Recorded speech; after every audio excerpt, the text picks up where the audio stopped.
Hello friends, എല്ലാവർക്കും mister Nandu ടെക്കിന്റെ മറ്റൊരു വീഡിയോയിലേക്ക് സ്വാഗതം.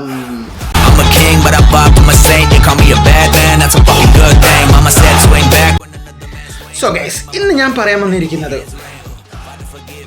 നിങ്ങൾ എല്ലാവരും ചാർജ് കുത്തുന്നതാണ് അല്ലേ? Phone charge കുത്താറുണ്ട്. സോ ചില സ്ഥലത്ത് എന്തുകൊണ്ടാണ് പൊട്ടിത്തെറിച്ചു, അതേപോലെ ചാർജ് കുത്തി കളിച്ച് പൊട്ടിത്തെറിച്ചു എന്നെല്ലാം പറയുന്നത് കേൾക്കുന്നുണ്ട്. ഹീറ്റായിട്ട് പൊട്ടിത്തെറിച്ചു എന്നുള്ള ഞാൻ ഒരു സാമ്പിൾ വീഡിയോ കാണിച്ചു തരാം. ഇതെൻ്റെ ഫ്രണ്ടിൻ്റെ ഫോണാണ്. സോ ഗൈസ്, എന്തുകൊണ്ടായിരിക്കും അത്? അവൻ ചാർജ് കുത്തി സാംസങ്ങിൻ്റെ ഏറ്റവും ലേറ്റസ്റ്റിൽ ഏറ്റവും ബ്രാൻഡായിട്ട് നല്ലോണം പേരെടുത്ത ഒരു മൊബൈലാണ് ഇത്. ചാർജ് കുത്തി കളിക്കുമ്പോൾ പൊട്ടിപ്പോയ സംഭവം, കത്തിപ്പോയതാണ് ഹീറ്റായിട്ട്. നിങ്ങളൊന്ന് ആലോചിച്ച് നോക്കിയാൽ, സാംസങ്ങിൻ്റെ ഒരു മൊബൈൽ പൊട്ടിത്തെറിക്കുക എന്ന് പറഞ്ഞു കഴിഞ്ഞാൽ നിങ്ങളൊന്ന് ആലോചിച്ച് നോക്കിയാൽ. സോ ഗൈസ്, വേറൊന്നല്ല, ഹീറ്റാവുന്ന സമയത്ത് അവൻ വെറുതെ വെച്ചില്ല, വീണ്ടും ചൂടാക്കി ലാസ്റ്റ് പുകയെല്ലാം വന്നിട്ടാണ് സംഭവം അറിഞ്ഞത്. സോ ഗൈസ്, എന്തായാലും സബ്സ്ക്രൈബ്, ഫോളോ. സാംസങ്ങിനും മോശപ്പേര്.